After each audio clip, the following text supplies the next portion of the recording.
أبي رقية تميم بن أوس الداري رضي الله عنه أن النبي صلى الله عليه وسلم قال: الدين النصيحة.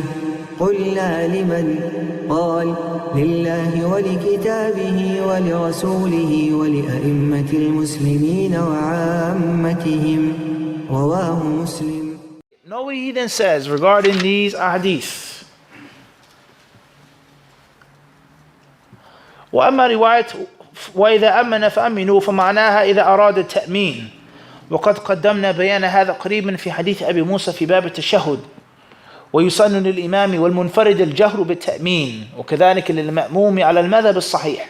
هذا تفصيل مذهبنا، وقد اجتمعت الأمة على أن المنفرد يؤمن، وكذلك الإمام والمأموم في الصلاة السرية، وكذلك قال الجمهور في الجهرية. وقال مالك رحمه الله تعالى وفي رواية: لا يؤمن الإمام في الجهرية. وقال أبو حنيفة رضي الله عنه والكوفيون ومالك في رواية: لا يجهر بالتأمين.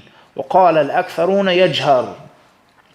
He says, as far as the hadith that says وَإِذَا أَمَّنَا فَأَمِّنُوا, when the imam says Ameen and you say Ameen, then that hadith proves that the Ameen of the person behind the imam will come when?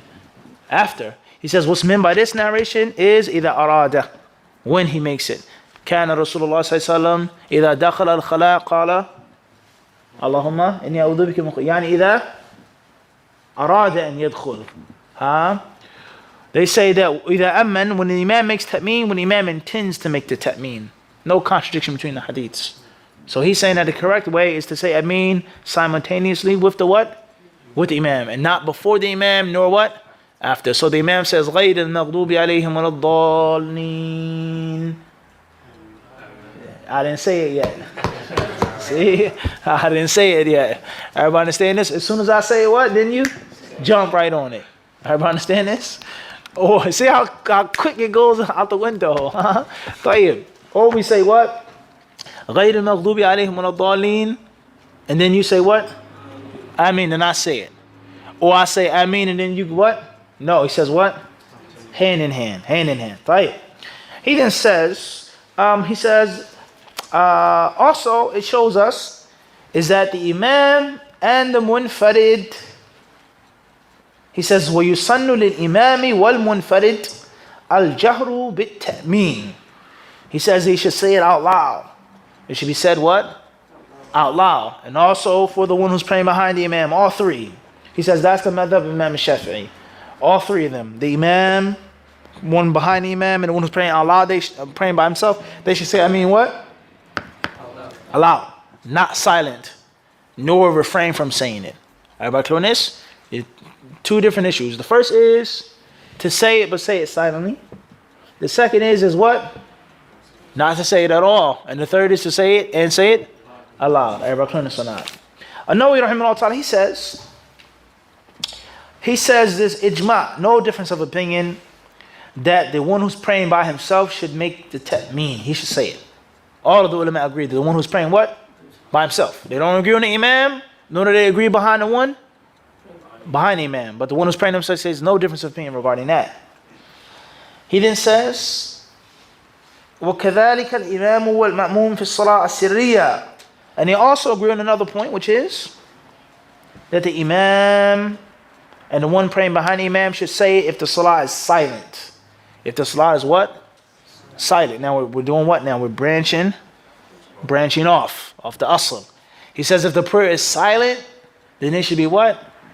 Said. There's ijma on that. He says, but most of the ulama, not all of them, they say that when it's a salah that's jahriyah, when it's allowed, audible, fajr, al-eid, jumu'ah, then it should also be what?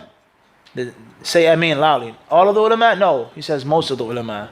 And Imam Malik and Abu Hanifa and others, they have different views regarding that. They have different what? They have different views regarding that. The sunnah of the Prophet ﷺ makes no difference here.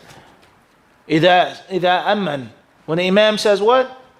وَإِذَا قَالَ, there's no tafsir. He didn't say sirriya, jahriya.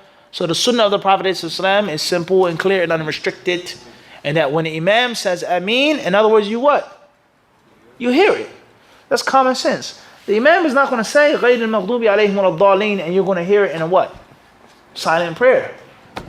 except for occasionally. وَيُسْمِعُنَا الْآيَةِ إيش؟ أحيانا. وَيُسْمِعُنَا الْآيَةِ أحيانا. He says occasionally the Prophet would allow us to hear a what? An ayah.